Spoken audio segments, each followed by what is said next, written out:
Welcome back, Major League Fantasy Sports fans. This is Corey Roberts, your league commissioner. It is October the 26th, Friday, a little bit before 5 p.m. Eastern Time. I had some information that I wanted to pass along to the league and kind of let them know exactly what happened in the league. In the first league, we had to actually eject an owner from a league for several different reasons. And I'm going to go over that really briefly and explain that to everybody. And if you have a comment or a concern or whatever, come over to the YouTube page, the YouTube channel, and go ahead and make a comment.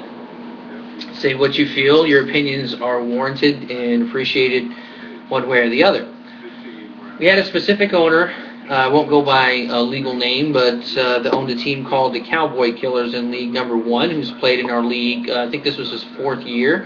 He was also an owner in our baseball league for a couple of years until recently. I think it was it 2010? I think was his last season. But I want to talk a little bit about specifically activity, managing your team, competing, etc., etc. I had to eject the Cowboy Killers out of League Number 1. I had to completely eject them out of the league because of the fact that starting in week number 5, he started 2 injured players, out players listed out on Friday before the Sunday games, and then he started a bye week player, so he got a 60-point deduction. Week 5. Week 6 comes around. He gets another negative 20-point deduction for starting the same injured guy that was listed out the prior week. That had been out, and anybody paying attention would have realized that person is not playing, and he could have put somebody else in the lineup.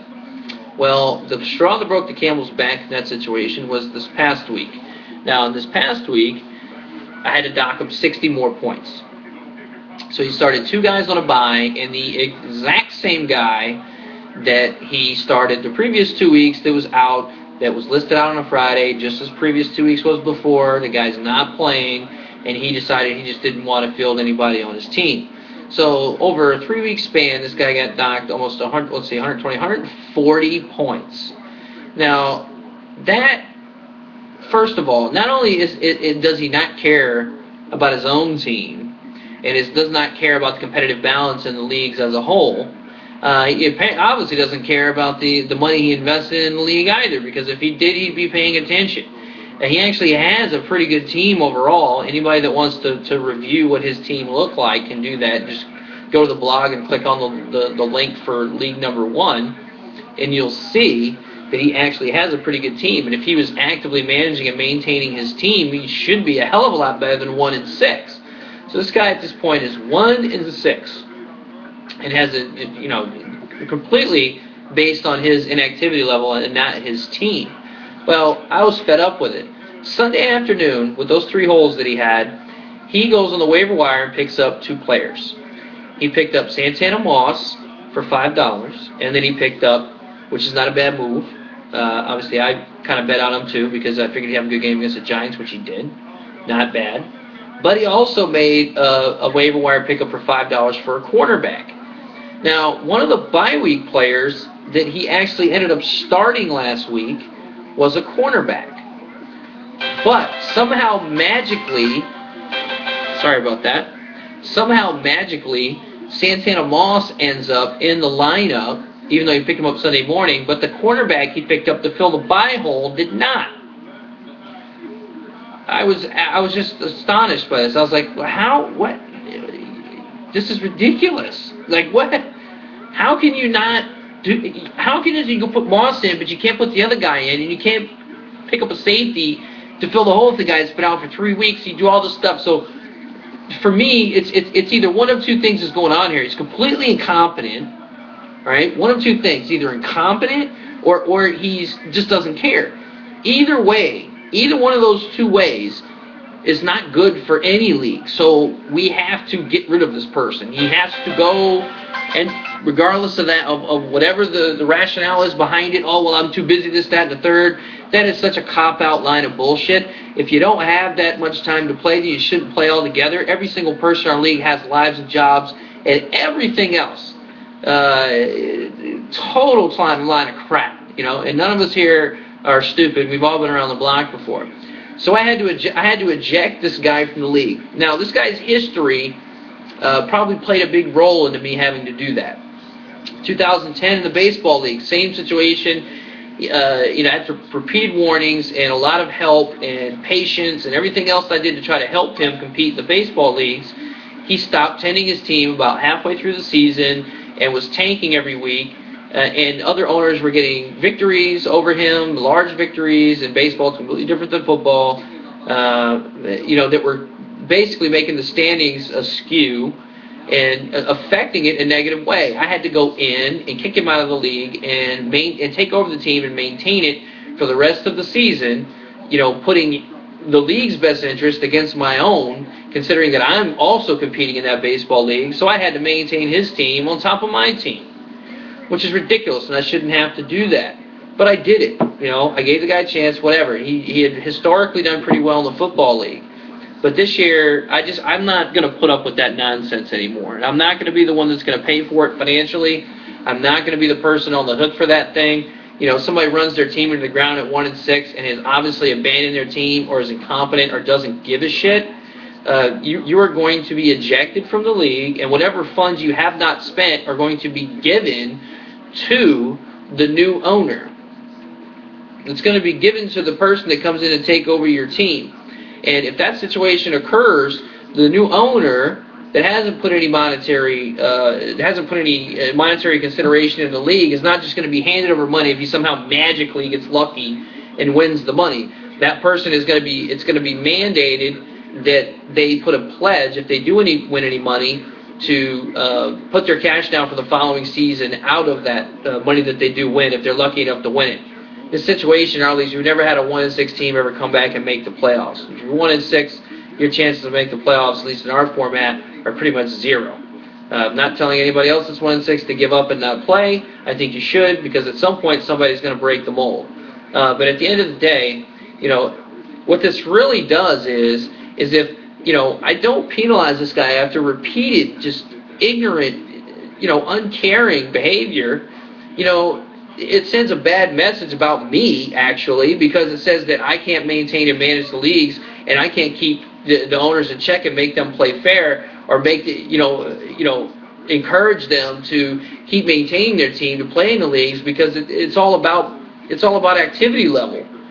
If you got a league full of 16 baseball owners and only 8 of them are active, well, it's pretty obvious, it's a pretty weak league, because the other 8 teams are going to make the playoffs, the other 8 aren't because they're not active. Same thing in the football league. If half the league's active and the other half isn't, what the hell is the point of playing? There's no point of playing. And I've never had to actually do something like this before. This is kind of an extreme circumstance. But with all of the favors, and not to get into any of the financial favors I've done for him, but all of the favors and everything else that I've done, I just can't put up with that crap anymore. So if anybody that's playing any of our leagues now, thinks that that's, completely unfair, that this guy got booted out of the league for screwing everybody else over out of playoff positions and not maintaining his team, feel free to call me and let me know, and, we'll replace you going into next season. I think all the owners that are serious about competition, this is a competition. This is fun. I enjoy it thoroughly. This is a competition. So, and we're putting money on it. So it's pretty important that everybody follows the rules and stays active. Even if you're losing, have some self-respect. Have some self-respect and follow through with your team and play through the whole season. What a loser does, there's definitions between a loser and a winner. There's 2 definitions, right? You have a loser definition and winner definition. A loser only maintains and puts in his best effort when they're winning. A winner puts in their best effort to do whatever it is that they're doing in life, whether they're losing or winning. If they're at the top, they're still trying to cut your head off. If they're at the bottom, they're still trying to cut your head off and compete and win. A loser does the complete opposite. We don't want losers in our league. We don't want people that if they happen to get lucky in their head and they're winning, oh well, I'm going to pay attention to this league. And then if their team's bad, oh well, I don't have any chance to win anyway, so what's the point? That's a loser. If anybody listening to this needs a definition of a loser, and you agree with that last statement, sorry to say, Now, you're a loser. You know, it's that simple. It's that simple. You know, everybody in here has work and jobs and things they have to do, and you know, I take playing in these leagues seriously, managing them seriously, getting the money to people seriously, and I take my job seriously.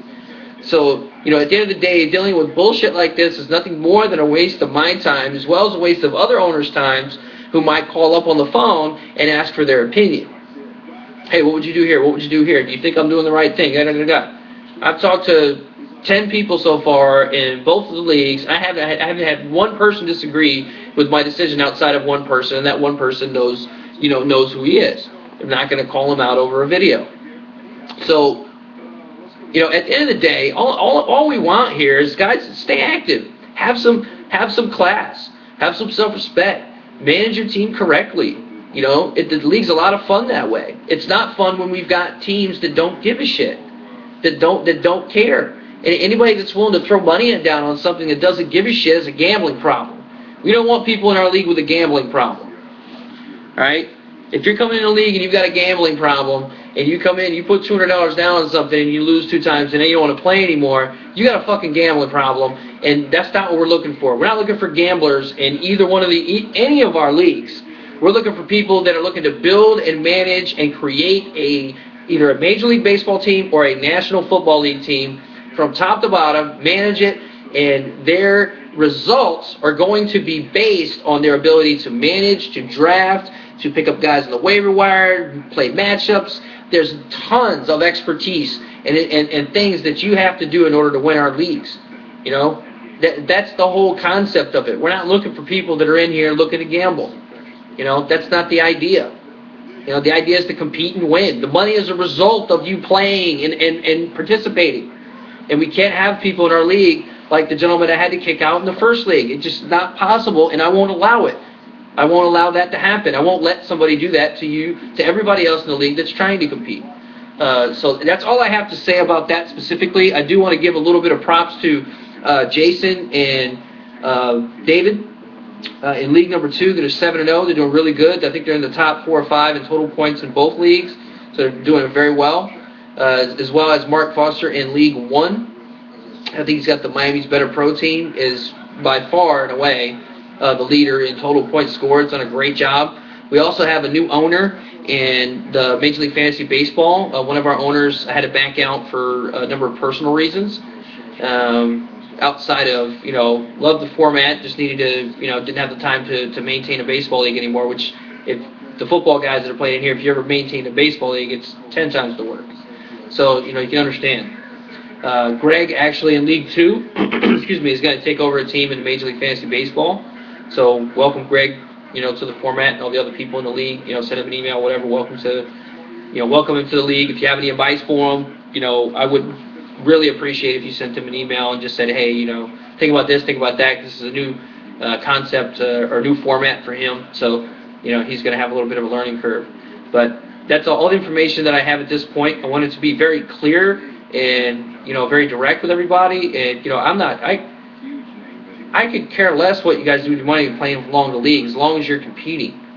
That's it. I mean, it's not fair to everybody else if that's not the case. So, like I said, if anybody has any comments or concerns, air them out on the YouTube channel. There's a whole message section where you can do that. Just go over to the channel itself, go to this particular video, click on it, go underneath.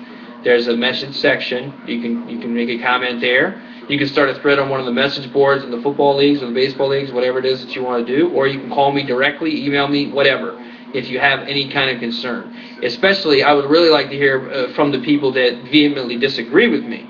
Those are the people I would like to really hear from. But I do appreciate your time. Thank you for listening. And any further questions, please contact me.